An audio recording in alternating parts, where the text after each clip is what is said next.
I knew something was wrong before I even parked. My headlights swept across the driveway and caught a pale scatter of things that didn't belong outdoors. Cardboard, fabric, frames glinting like broken ice. For a second, my brain tried to label it as trash pickup, a neighbor's mess, anything normal. Then I recognized my own coat, then my own photo albums, then the corner of a box with my handwriting on it. I pulled in slowly, like speed could make it worse, and killed the engine. The night was too quiet for what I was looking at. A porch light across the street clicked on, and I saw a shadow behind a curtain. Someone was watching without stepping out. They always watch when it isn't their problem. My suitcase sat in the passenger seat, still tagged from the airport. I'd been gone 4 days for work, living out of a hotel room and bad coffee, and counting down the hours until I could sleep in my own bed. Now my life was in piles on the lawn like someone had tried to erase me. I got out and walked toward the mess with careful steps, as if I might step on something sharp or sacred. A framed photo of Grandpa was face down in the grass. The glass wasn't broken, but the frame was warped like it had been stomped on. The front door looked wrong. Not open. Not kicked in. Wounded. The lock was half torn, the metal plate around it bent and scratched, as if a tool had been jammed in and twisted until someone gave up. Deep gouges ran along the doorframe. And at the edge of the jam, thin splinters of wood clung like a shredded warning. Someone tried to change the lock. Someone tried to force my house to stop being mine.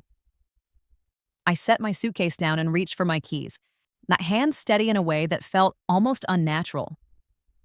I slid the right key into the lock. It turned. Barely. The door opened a few inches with a reluctant creak. Cold air breathed out at me, stale and wrong, as if the house had been holding its breath since the moment it was attacked. I didn't step in immediately. I stood in the doorway, listening. No footsteps, no movement, no television playing in the distance. Just the soft buzz of my porch light and the distant whoosh of a passing car, slowing slightly because people always slow when they think they might get a show. I took one step inside, then another. The entry rug was flipped. One of my shoes, just one, sat in the center of the hallway like a marker. The coat hooks by the door were empty, torn screws visible in the drywall. My stomach tightened, but I didn't let it turn into noise. Noise is what they want. I walked toward the living room. The first drawer of my side table was yanked out and dumped. Receipts, pens, old mail, a half-used roll of tape. Nothing valuable, nothing that would make sense for a thief. This wasn't theft. This was revenge. The cabinet doors under my TV were open, hanging crooked. Books were thrown from the shelves. The little ceramic bowl I used for spare keys was shattered on the floor, pieces spread out like someone kicked it hard enough to enjoy the sound. My bedroom was worse. The comforter was ripped off the bed and shoved into a corner. My dresser drawers were pulled out and dumped. The mattress was tilted like someone had tried to lift it and got angry at the weight. The closet door hung half off its track. Every private thing I owned had been handled by someone who hated me. My throat went tight, and for the first time, I tasted panic. Metallic and bitter. I didn't let it out. I took my phone from my pocket and started recording, slowly panning the room, door damage, drawers, the floor, the closet. Then I moved back into the hallway, filming the lock and the splintered frame. Because if this became a story, it would be my story, not theirs. I walked into the kitchen and stopped. My kitchen drawers were open too, but one was different. The one where Grandpa used to keep his old tools when he was still alive, back when he'd shuffle around in his house shoes and pretend he didn't see me watching. That drawer wasn't just open, it was emptied with care. The tool tray was gone, and I knew with a sick, cold certainty that whoever did this wasn't looking for money. They were looking for something Grandpa left behind, something they believed was theirs. I pulled my phone away from my face and stared at the empty drawer. My sister's voice flashed in my head like a bruise. You don't deserve this place. You always get everything. Grandpa only chose you because you were his little favorite. She'd said it the last time we spoke weeks ago when I told her no. No, she couldn't stay here for a while. No, she couldn't store some things. No, she couldn't have a key just in case. she'd laughed like it was funny. Then she'd gone quiet, like she was taking inventory of my weak spots. I didn't know she did this. Not yet. But my body did. My gut did. That feeling in my stomach wasn't fear of a stranger, it was recognition. I walked to the sink and turned on the water, not because I needed it, because I needed a normal sound to anchor me. My hands were cold. My breathing was tight. I stared at the stream until my thoughts stopped scattering. Then I remembered something Grandpa used to say about this house. Not often, not casually. Only when my sister was nearby and he didn't want to argue with her directly. He'd look at me over his newspaper and say, like it was nothing, "Some things are here for a reason." The first time he said it, I'd laughed. Like what? The ugly wallpaper? He didn't laugh back. He tapped the side of his nose, slow, and said, "Don't touch the utility closet. Not that one. Promise me." I'd promised because he was old and stubborn and he said it like it mattered. After he died, the house became mine through probate. Clean, legal, final. My sister tried to challenge it. She didn't win. She didn't even come close. But she never stopped acting like I stole something that belonged to her. I shut off the faucet and walked toward the hallway at the back of the house. The one most people barely notice. The one that smells faintly like dust and old paint. The utility closet door was there, exactly where it always was. I stood in front of it for a long moment. A ridiculous thought passed through my mind. What if Grandpa's warning was just an old man being old? Then I looked back at my destroyed bedroom, the half-torn lock, my belongings dumped like garbage. And I realized this wasn't a random break-in, this was targeted. I opened the closet door. It was dark inside, packed with old supplies, paint cans, a toolbox, a stack of yellowed manuals for appliances that weren't even here anymore. I crouched and pushed a hand behind the lowest shelf. It's the feeling for the spot Grandpa once pressed his fingers. There. A loose panel. My breath caught, controlled, but sharp. I slid my fingers into the gap and pulled. The panel shifted with a soft crack of old wood. Behind it was a small metal box and a tangle of wires that didn't belong in a normal utility closet. And in the darkness, a tiny LED blinked. Red, steady, alive, a DVR. I stared at it, my throat suddenly too tight. I hadn't thought about cameras in years. Grandpa never talked about them openly. He just watched people the way old men do. Quietly, carefully, like he was always learning something.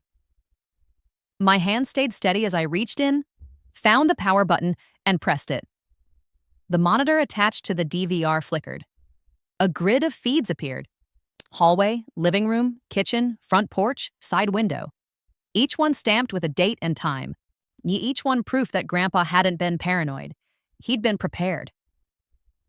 I scrolled back to yesterday afternoon, the moment my lock was scratched, the moment my door shook. I pressed play. The porch camera showed a figure approaching, hood up, head down, moving with fast confidence. They glanced at the street, then at the neighbor's window, then leaned close to my lock with a tool. The camera caught the angle of their jaw, the way they held their shoulders. My stomach turned cold. The person tried the lock, failed, tried again, then, like they were done pretending, reached into their pocket and pulled out a key. A key I never gave anyone. The door opened. The figure stepped inside. Then, as if they couldn't stand the heat of their own disguise, they pulled the hood back. The DVR feed froze for a split second, buffering and glitching, then snapped into focus. And the screen held on one face. My sister's. I didn't move for a full second after I saw her face on that screen. Not because I was surprised, because my body was trying to decide whether to shake, scream, or go numb. I chose the fourth option. I documented. I hit pause, then rewound 10 seconds.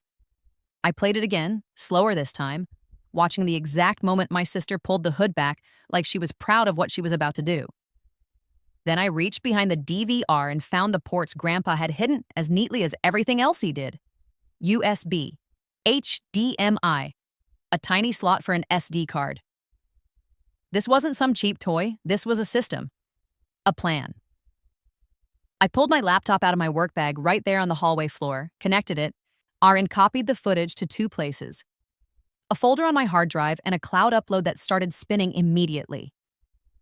Then I opened my phone and recorded the monitor with the timestamp visible. Because I've learned the hard way that people will call anything edited if you only show them a file. You show them the screen, you show them the time, you show them the moment. My hand stayed steady through all of it.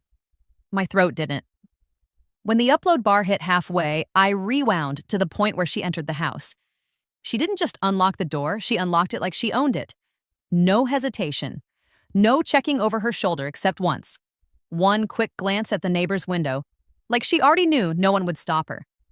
Inside, the camera angle shifted as she moved through rooms. The living room feed showed her stepping into frame, looking around, then smiling in a way that made my stomach turn. Like she was finally alone with something she thought she deserved. She walked straight to the hallway closet first. Not my bedroom. Not the kitchen. The hallway closet? Like she was searching for a known target. She yanked it open, pushed aside cleaning supplies, and cursed under her breath when she didn't find what she wanted. Then she moved into the kitchen. She opened the drawer Grandpa used to keep tools in. She didn't fumble. She didn't explore. She reached in and pulled out the empty space like she expected it to be there. When she realized it had already been cleared out, she slammed the drawer so hard the camera shook slightly. Then she did something worse. She took out her phone and started taking pictures. Slow, deliberate photos of the interior, kitchen counters, living room corners, hallway angles, like she was documenting the house for someone else. Not revenge. Preparation. My skin went cold. I rewound again and watched her move toward the utility hallway. For a moment, I thought she was going to find the closet, the one Grandpa told me never to touch. But she stopped short, stared at the door like it offended her, then walked away. She didn't know. She tore apart my life while the cameras watched her do it, and she didn't know. I let the footage keep running until I saw the moment she dragged my boxes outside. She didn't carry them like heavy things. She threw them. She dumped my clothes into the grass like she was cleaning out a stranger's closet. She dropped my photo albums like they were worthless. She tossed a framed picture of Grandpa and looked down at it for a second with a blank expression before stepping over it. Then she returned inside, went back to my bedroom, and flipped my mattress. Not looking for jewelry, not looking for cash, looking for documents. And when she didn't find what she wanted, her rage became theatrical. She ripped drawers out, scattered papers, left cabinet doors open like mouths that couldn't close. Then, in the living room feed, she stood in the center of the room and said something out loud. The DVR had audio. Not perfect, but clear enough. "I'm not losing to her," she said, voice sharp and breathless. "Not again." Then she laughed, a short, bitter sound. And then she said the sentence that snapped the whole thing into a new shape. "Tomorrow it's done." Tomorrow. I checked the timestamp. Yesterday. Oh, my stomach tightened so hard it felt like pressure behind my ribs. She wasn't just punishing me for saying no to a key, she was racing a deadline. I stopped the playback and stood up slowly because my legs suddenly remembered they were attached to me. The house was still ruined. My stuff was still outside. My lock was still wounded. But now I had something more important than anger. I had a timeline. I walked to the front door and locked it, then slid the deadbolt, then leaned my weight against it for a second, just to feel it hold. Then I did 2 things immediately. I called a locksmith, and I called the police. Not 911, not frantic. The non-emergency line, calm voice, controlled request. "I need an officer," I said. My home was unlawfully entered, vandalized, and my belongings were dumped outside. I have surveillance footage identifying the person. The dispatcher asked the question they always ask. "Is the suspect still on scene?" "No," I replied. "But she has access to a key, and she threatened further action on video." That part got her attention. "An officer will be dispatched," she said. While I waited, the locksmith arrived first, an older man with tired eyes and a tool bag that looked heavier than my suitcase.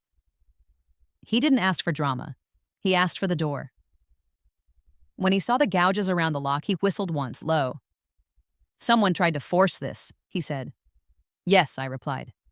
"Then they used a key." He glanced at me.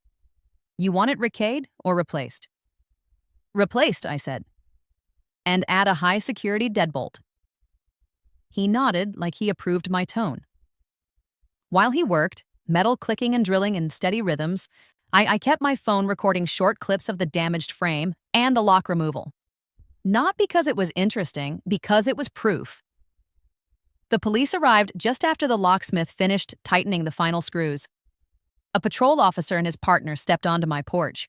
Calm posture, hands visible, eyes scanning the yard where my belongings sat in heaps. The older one introduced himself. "Officer Gentry." I nodded. "I'm Jade Mercer," I said. "This is my house. I've been away on a work trip." He looked at the lawn, then at the damaged frame, then back at me. "Who did this?" "I didn't know," I said, "until I checked the cameras." His eyebrows lifted slightly. "You have cameras?" "My grandfather installed them," I replied. "I found the DVR tonight. It recorded everything." That changed his posture in a subtle way, less casual and more procedural. "Can you show me?" he asked. I led them inside, careful not to step on broken ceramic, and took them to the utility closet. When the blinking light came into view, Officer Gentry's partner leaned in like she was trying to confirm it wasn't a trick. I pulled up the porch camera clip first. The hooded figure, the tool in hand, then the key, then the hood pulled back. My sister's face. Officer Gentry didn't react with a gasp or a curse. He reacted with stillness, the kind of stillness that means, "Okay, now we have a case." "Is that your sister?" he asked. "Yes," I said. "What's her name?" he asked. "Marina," I replied. He nodded and took notes. "And she has a key." "I never gave her one," I said, "but she used one." Officer Gentry looked up. "Do you know how she got it?" I didn't guess. I gave the only honest answer. "I don't know," I said. "Yet."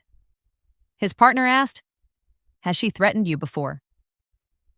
I thought about all the times Marina had said things just quiet enough to deny them later. I chose the cleanest truth.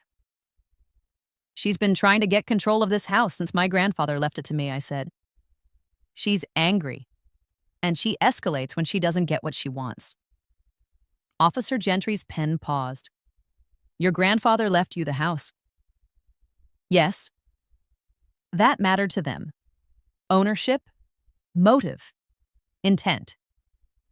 He looked at the screen again, then asked, "Do you have the clip where she says tomorrow?" I rewound and played it. My sister's voice came through the tinny DVR speaker, sharp and confident. "Tomorrow it's done." Officer Gentry's partner frowned. "Tomorrow what?" I didn't answer with emotion. I answered with fear that had turned into logic. "I don't know," I said. "But she's doing something with paperwork. She was taking photos of the interior. She was searching drawers like she wanted documents. And she said it like a deadline." Officer Gentry's jaw tightened slightly. He glanced at his partner, then back at me.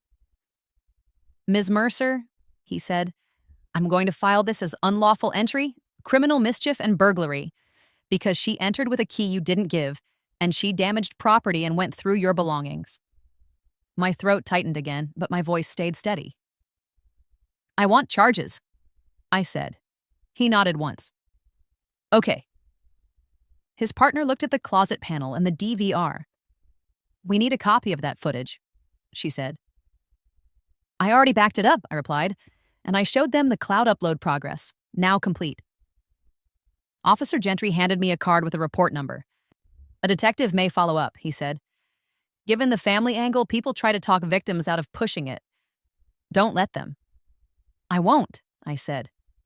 Then he asked a question that made the hair on my arms rise. "Does your sister have anyone with her?" he asked. "A boyfriend. A friend. Anyone who might show up tomorrow." I stared at the DVR screen again, thinking about the way Marina took photos like she was creating a listing. Then I remembered something I hadn't noticed the first time because I was focused on her face. In the porch camera clip, right before she unlocked the door, she lifted her phone and spoke into it. Quiet, close to the microphone. I rewound to that moment and turned the volume up. Her voice was clearer there, outside. "Yeah," she said. "I'm inside now. Tell him tomorrow at 10. Bring the forms." Officer Gentry's eyes narrowed. "Tell who?" I watched the clip again, and this time I saw the detail I'd missed. The contact name on her screen flashed for a split second as she ended the call. Not a full name, just one word. Escrow. My stomach turned cold. Because tomorrow at 10 wasn't a threat. It was an appointment. I didn't text Marina, I didn't call her, I didn't warn her that I had her face on camera, her voice on audio, her word escrow flashing like a confession. Because the moment you alert someone like my sister, they don't stop. They pivot. They delete. They rewrite. They show up with a new story and a new witness. So I stayed quiet and moved where she couldn't argue, into systems that don't care about family drama. That night, after the officers left, I made myself do 3 boring, brutal things. I walked room to room and photographed everything she destroyed. I wrote a list of what was missing, and I checked my safe.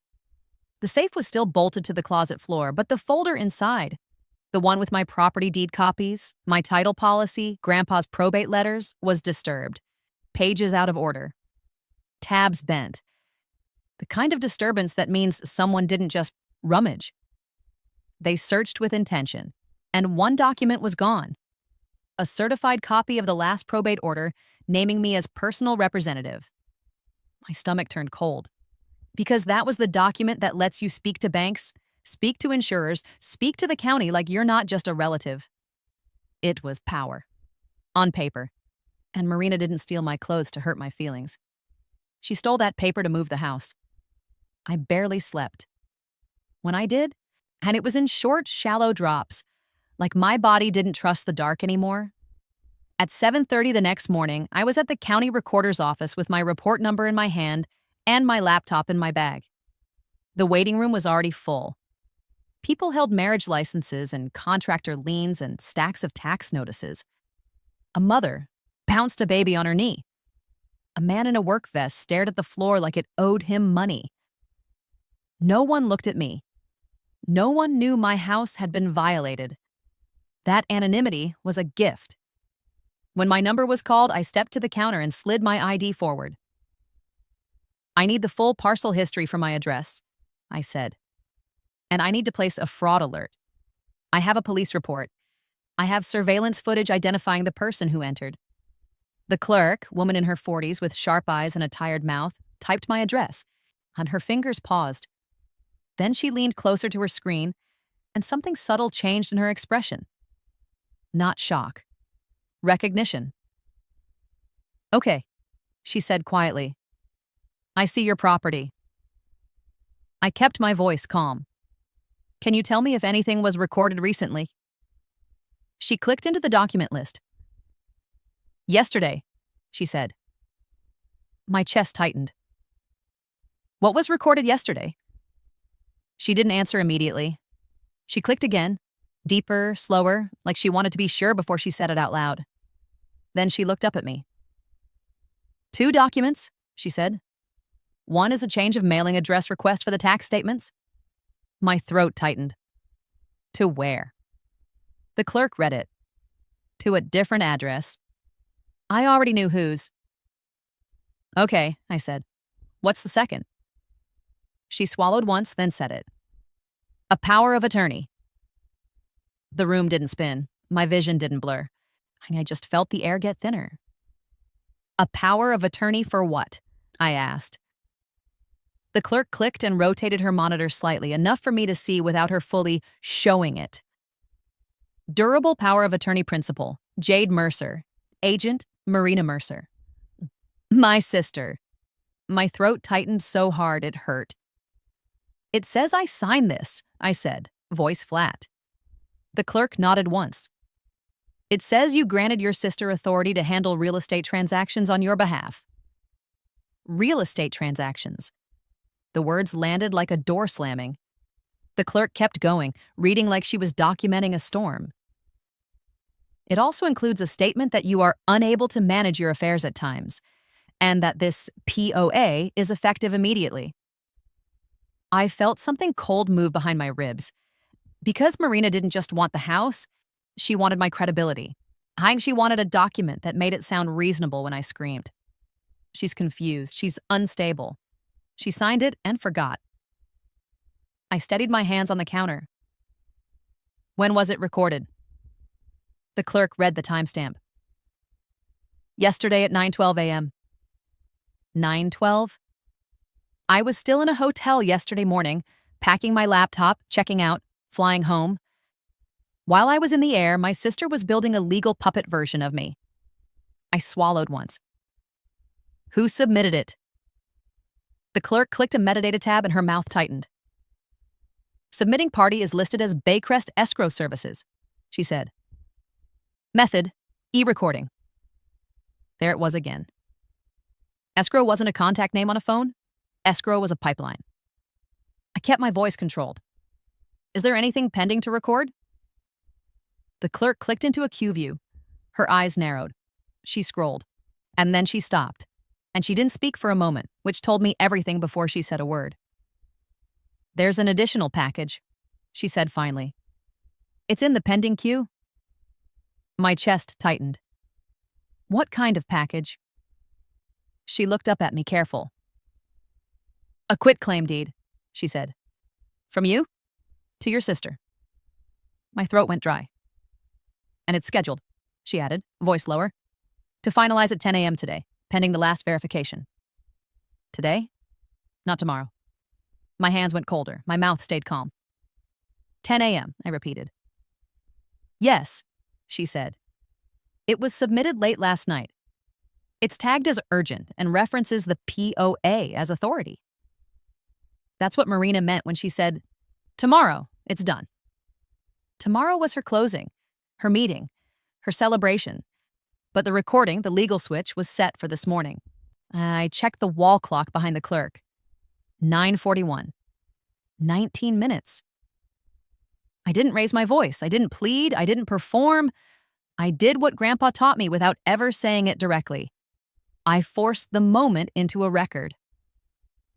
I need to place an emergency fraud alert on the parcel, I said. Right now. And I need to submit a sworn statement that this POA is forged. I have a police report number. I have surveillance footage. And I need a recording hold. The clerk's eyes moved over my face like she was deciding whether I was real. Then she nodded once. Fill this out, she said, sliding a form toward me. Property fraud alert. And you'll need an affidavit of forgery. But a recording hold usually requires court order unless law enforcement requests an emergency pause. I can get law enforcement, I said. The clerk's gaze sharpened. Do it now. I stepped to the side, pulled out Officer Gentry's card, and called the number. He answered on the second ring, voice alert. Gentry. This is Jade Mercer, I said. I need you to connect me to a detective or supervisor now.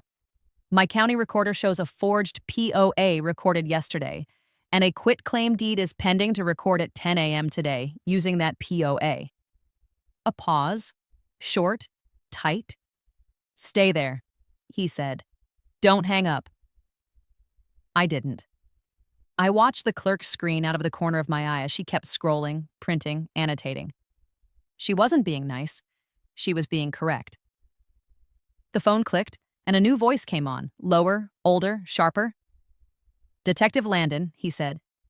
Property crimes. Tell me. I told him in clean, fast facts. Break-in on camera, sister identified, key used, damage, missing probate papers, escrow call. Now a recorded POA and a pending deed package. Detective Landon didn't react with surprise. He reacted with urgency. Ms. Mercer, he said, I need you to email the footage immediately to this address. And I need the recorder clerk to print the pending package receipt and the e-recording transaction ID. The clerk overheard and nodded once, as if she'd been waiting for that instruction. Then Detective Landon said the sentence that turned my stomach into stone. And if your sister forged a POA to transfer real estate, that's a felony. If a notary is involved, that's another felony. If an escrow platform submitted it knowingly, that becomes conspiracy. I kept my voice steady. Can you stop the recording at 10? We can request an emergency pause, he said. But you need to understand something. These filings move like a conveyor belt. We have minutes. My eyes went back to the clock. 9:46? 14 minutes. The clerk slid a printed sheet across to me, the pending transaction summary. It listed the submission time, the transaction ID, and the authorizing document. Authority. Durable power of attorney recorded 9:12 a.m. yesterday. I felt my throat tighten, then settle into something colder. Detective, I said. My sister said on video, tomorrow it's done. She thought I wouldn't find this until it was recorded. There was a brief silence on the line, then Detective Landon's voice sharpened. Listen carefully, he said. Do not contact your sister. We are going to move on her at the point of execution, escrow, because that's where the paperwork, the notary, and her device will be. That's where we can tie intent. My stomach tightened. You want me to go there? I want you available, he said, but I also want you safe. We'll coordinate. The clerk leaned closer to me and whispered, if law enforcement requests it, I can flag this as disputed and pause indexing temporarily. I nodded once. Please do. She started typing fast. 9:51. My phone buzzed. A text from Marina. Are you home yet? My skin went cold. Another text, seconds later. Don't mess this up for yourself. My throat tightened. Not with fear, with certainty. She knew the 10 a.m. clock was running, and she was checking whether I was in position to stop it. At 9:53, the recorder clerk slid the fraud alert form back to me with her stamp on it and a look that said she understood the stakes without needing the story. I flagged the pending package as disputed, she said quietly. Aye, that buys you minutes, not immunity. Minutes was all I needed. I stepped to the sidewall, opened my laptop, and hit send on the email Detective Landon gave me. I attached 3 files. The porch camera clip showing Marina's face, the audio clip where she said, tomorrow, it's done, and the screen recording where her phone flashed escrow. Then I forwarded the recorder's pending transaction summary and the recorded POA index page. The upload wheel spun for a second. Then, sent. My phone buzzed again. Marina, are you there yet?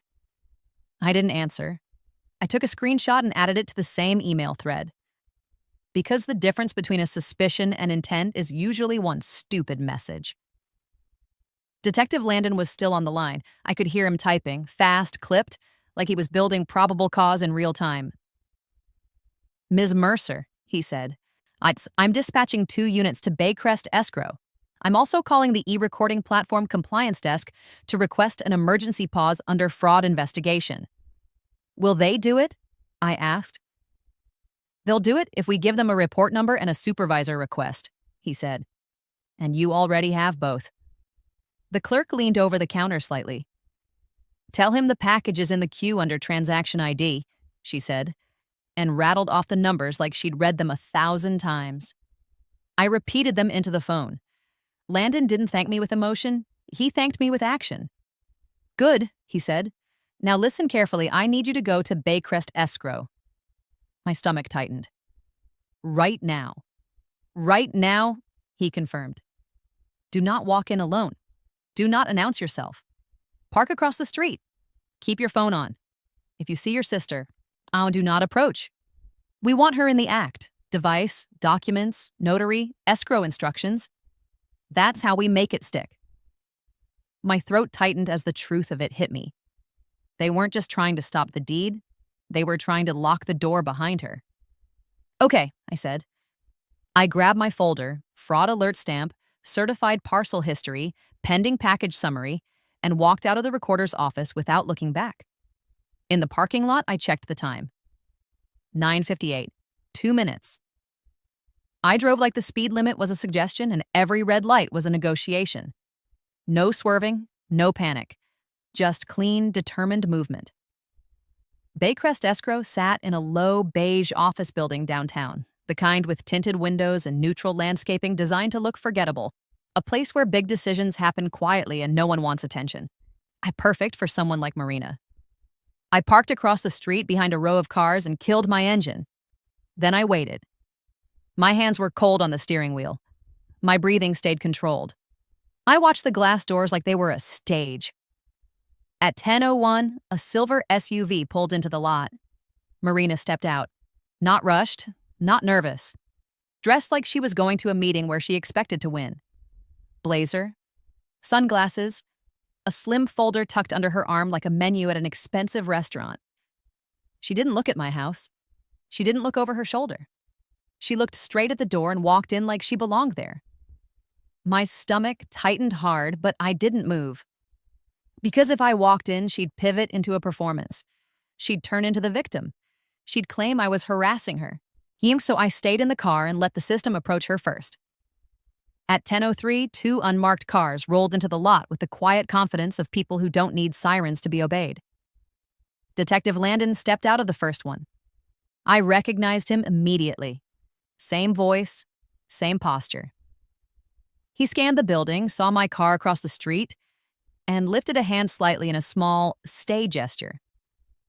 Then he walked inside. I watched through the tinted glass as shapes moved in the lobby. A receptionist turning her head. A man in a tie stepping out of an interior office. Marina's silhouette shifting, too sharp to be casual. My phone buzzed. A new text from Marina. "Oh, don't be stupid. It's already signed. Already signed. Not recorded." That distinction mattered. I screenshot it and sent it to Landon immediately. 10:06. The front doors opened. Hi, Marina stepped out. And for the first time since I'd seen her face on the DVR, she didn't look confident. She looked tight, angry, contained. Behind her, Detective Landon walked with a man in a gray suit, escrow officer, who looked pale and confused, like he'd just realized he was holding a live wire. Landon didn't grab Marina. He didn't touch her. He simply walked close enough to control the space. Marina turned, saw the unmarked cars, and her face rearranged into indignation. Then she spotted my car across the street. Her head snapped toward me like a magnet, and I watched her decide in real time whether to come at me. She started to move. Landon stepped into her path without raising his voice. "Marina Mercer," he said. Her chin lifted. "Yes," she snapped. "And who are you?" "Detective Landon," he said, showing his badge. Property crimes." Marina laughed sharply. "This is a family matter." "It stopped being a family matter when you recorded a forged power of attorney and submitted a deed package for e-recording," Landon replied. Her eyes flashed. "I have authority," she said quickly. "She gave it to me." Landon's expression didn't change. "Not on video she didn't," he said. The escrow officer looked between them like he wanted to disappear.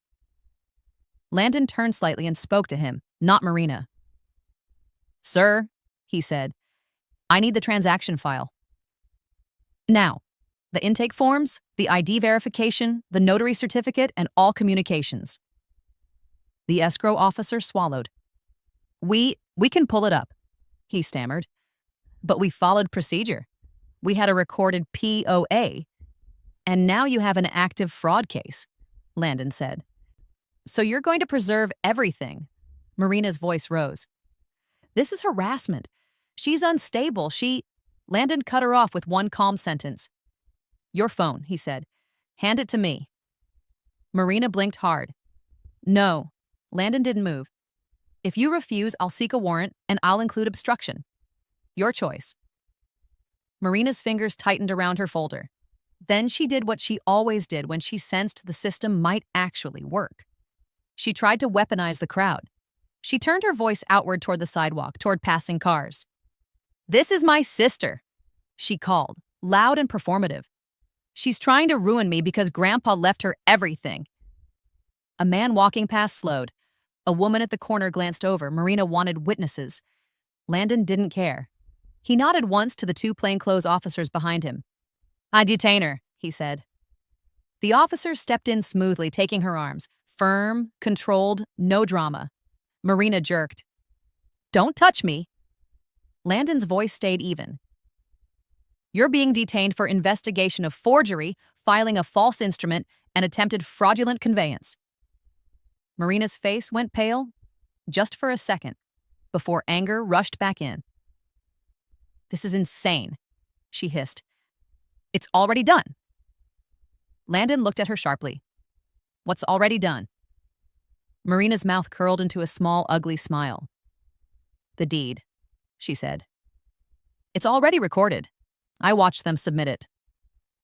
My stomach dropped. Because if she was telling the truth, the 10 a.m. conveyor belt had already moved past the point of stopping. Landon didn't react emotionally. He reacted like a man who's learned not to trust the person caught in the act. He pulled out his phone and called someone immediately.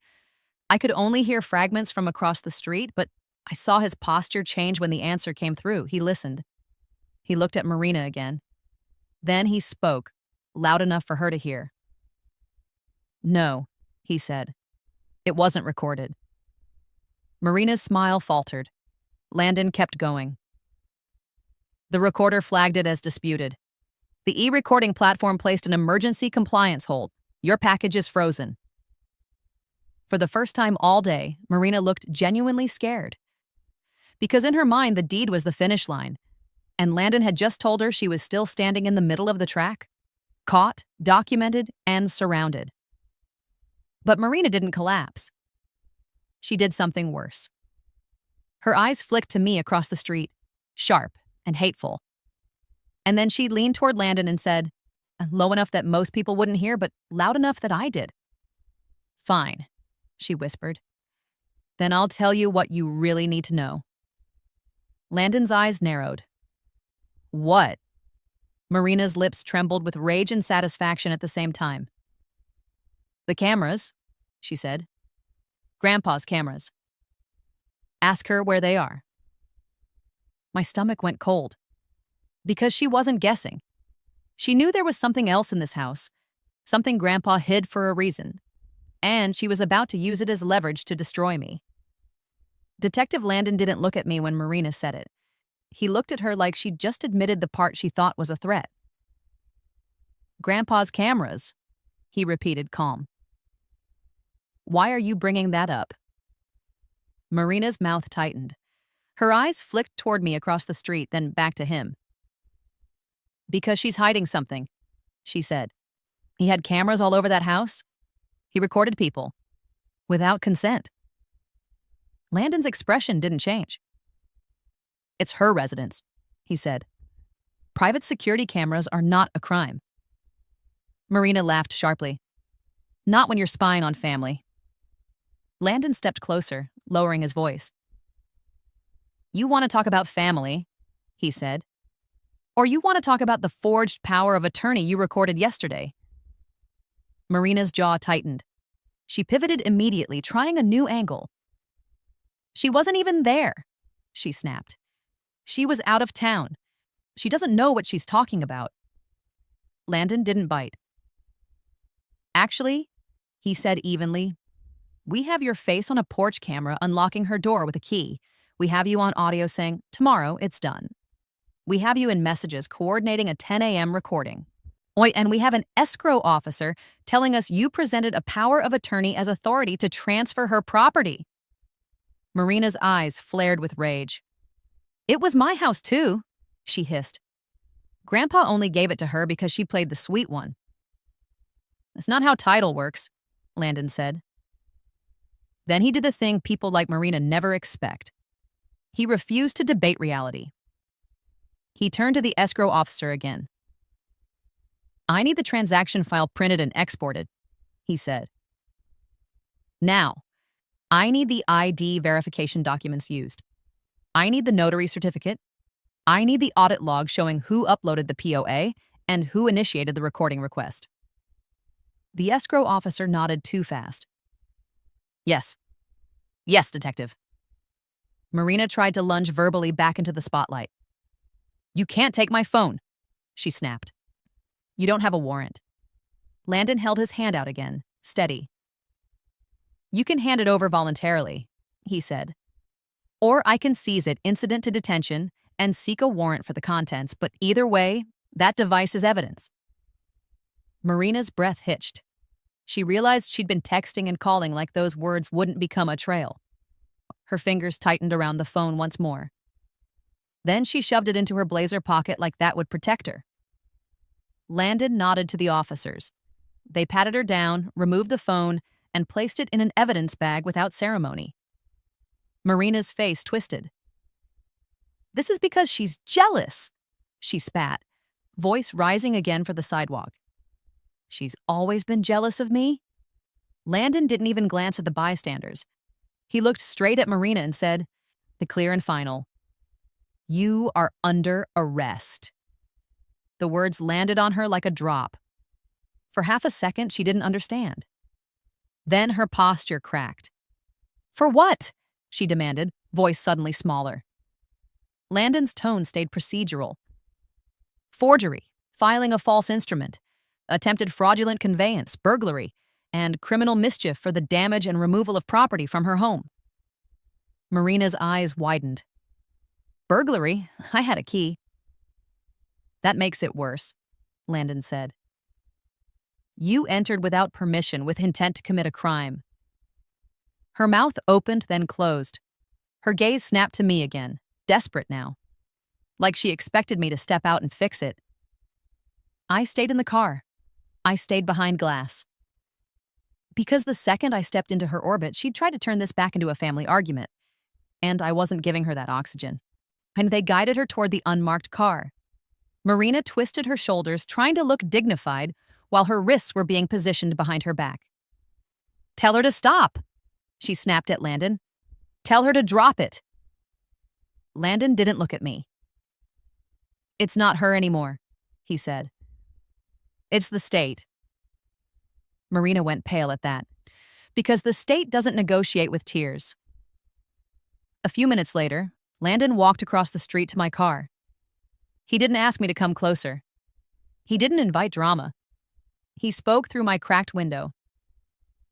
Ms. Mercer, he said, the recorder hold is in place.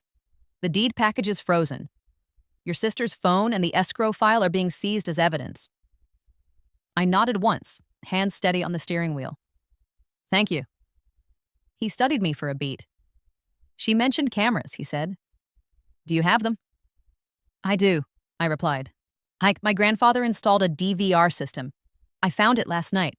It recorded her entry and her statements. Landon nodded. We're going to need that DVR, he said. We'll do it properly, chain of custody. If it has audio and timestamps, it will support intent. I already backed it up, I said. 2 copies. That was smart, he replied, and his tone held something like approval. Do not post it. Do not send it to family. Keep it clean. I will, I said. Then he added, we also have enough for a search warrant. My throat tightened. For what? For her residence and devices, he said. And for whoever notarized or processed that POA package. The escrow audit log will tell us who uploaded what. If a notary or platform agent helped knowingly, they're in it. I felt my stomach settle into something colder and steadier. Because Marina hadn't just trashed my house. She'd tried to steal it with paperwork. And now the paperwork was turning into handcuffs. That afternoon, I met Landon at my house with a uniformed officer present. We didn't walk through rooms like victims. We walked through them like a crime scene. He photographed the damaged lock and frame. He tagged the broken cabinet. He documented the contents dumped outside. He recorded the DVR screen as it played Marina's face, her voice, and her casual confidence with the key. Then he removed the DVR carefully, sealed it, and handed me a receipt. This is evidence, he said. You'll get it back later. I nodded. As long as it stays safe. It will, he said. Before he left, he handed me something else. A temporary protective order request form and a contact number for the on-call prosecutor. He'll file for an emergency no-contact order tonight, he told me. We're pushing for conditions at arraignment, but you protect yourself in every lane. I will, I said. And I did. The next morning, I sat in the back of a courtroom while the judge reviewed the charges. Marina stood at the front in a wrinkled holding shirt, eyes hard, trying to look like the victim of a misunderstanding. The prosecutor didn't treat it like a misunderstanding. He listed it cleanly. A recorded power of attorney that I did not sign. A pending deed package attempting to transfer my property. A break-in captured on video. A key used without permission. A documented plan, time, appointment, forms. When the judge asked Marina's attorney for a statement, he tried the same old song. Family conflict, emotions, regret. She didn't mean... The judge cut him off. Family does not excuse fraud, she said. And burglary is not a misunderstanding. Then she set strict conditions. No contact, stay away from my home, surrender of any keys or copies, and a prohibition against filing anything affecting my property without court review. Marina tried to speak out of turn. The judge didn't let her, and the prosecutor asked for something my sister clearly hadn't expected. Remand. Not forever. Just long enough to stop her from touching anything else while warrants executed. The judge agreed. Marina was taken back in custody that day. Weeks later, the case didn't fade. It grew. The escrow audit log showed the POA file was uploaded from Marina's device. The recorder submission was initiated from her account. The forms she referenced in her call were found in her apartment during the warrant search, blank deed templates, printed county instructions, and a folder labeled with my address. The locksmith angle broke too. Security footage from a hardware store showed Marina copying a key weeks earlier, right after a family gathering at my house. And once the state had all that, there was no "she forgot" defense left. Marina took a plea, not because she suddenly developed a conscience, because the video existed, the timestamps existed, and the paper trail existed. She was convicted of felony forgery and filing a false instrument, plus burglary and criminal mischief. She was sentenced to county jail time, followed by probation, and ordered to pay restitution for the damage and the cost of securing my home. And the court also issued a long-term no-contact order. She couldn't talk it out. She couldn't show up. If she tried, she'd go back inside. And the house? It stayed mine, not emotionally, legally. A month after the worst night of my life, my home didn't look the same, but it felt safer than it ever had.